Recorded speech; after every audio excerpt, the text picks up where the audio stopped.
النهارده السلام عليكم ورحمه الله وبركاته، كل عام وانتم بخير. النهارده هنقدم عمل مسرحي هام خاص بمراحل هامه في تاريخ مصر. والنهارده اصلا بالصدفه احنا بنحتفل بيوم الشهيد 9 مارس ودول شهدائنا. تمام؟ هنقدم النهارده العرض المسرحي مع الطلبه في القسم. بسم الله والصلاة والسلام على رسول الله نبينا محمد عليه أفضل الصلاة وأتم التسليم. طبعا شهور شمس الصباح ونود الجميع الافتتاح سائرين على درس النجاح متسائلين تحية على الفلاح. أما بعد فسوف التآل أن نقدم لكم مسرحية عن الإنسان العظيم ومع فقرة الظاهر فقط كفاح أحمد عرابي وسلم عليه. زعيم أحمد عرابي. بدأ أحمد عرابي كتحاول منذ عهد الخديوي إسماعيل جدا النصاب التركي والزرقسي. طلب عرابي بالمساواة بين أبناء مصر وغيرهم وفضل أجناس اشترك عرابي مع بعض المصريين في تأسيس الجمعية الإسلامية مصر الفتاوى أصبح عضوا بارزا فيه.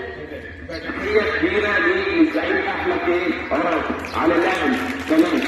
نيجي ننتقل لمرحلة أخرى وهو الزعيم الوطني المعروف وطني حب مصر الزعيم مصطفى كامل. اتفضل. أنا زعيم مصطفى كامل ذات الحركة الوطنية عام مصر وقد قمت بعمل ذات البلاد 1900 لنشر قرارات الأسرية بالبلد. شكرا. مع فتوى محمد فريد الكلواني.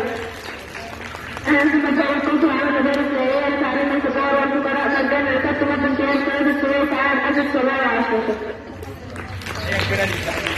ونيجي بقى على زعيم آخر وهو الزعيم محمد عبد شيخ الإمام الأزهر 1881. اتفضل يا عرفنا بقى. الحركة الوطنية نحن زعماء شهود حبنا لمصر. الإمام محمد عبد شهدت بالسر العربي عام 1881 وكنت بالدفاع عن مصر وحب الوطن. هي كبيرة الإمام الله يرحمه يوم الشهيد النهارده. تمام.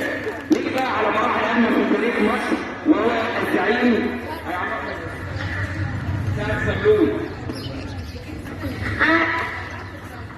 أنا سعد سلول شهدت بدرة أبي السماوات 19 التي دائما نمتك للثورة المصرية علماء أبي الشعب. تمام. يبقى الزعيم تحية كبيرة للزعيم سعد سلول الله يرحمه.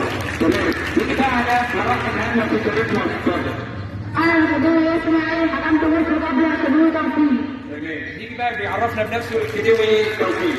نيجي بقى على الزعيم الوطني صاحب مظاهرة الدين السلمية أشهر مظاهرة في تاريخ مصر والشهيد أحمد عرابي. يتفضل بنفسه.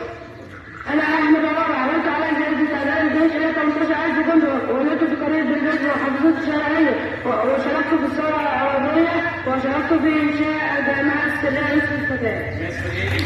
تحية كبيرة لأحمد عرابي. نيجي على زعيم آخر وهو الإمام محمد عبد. اتفضل.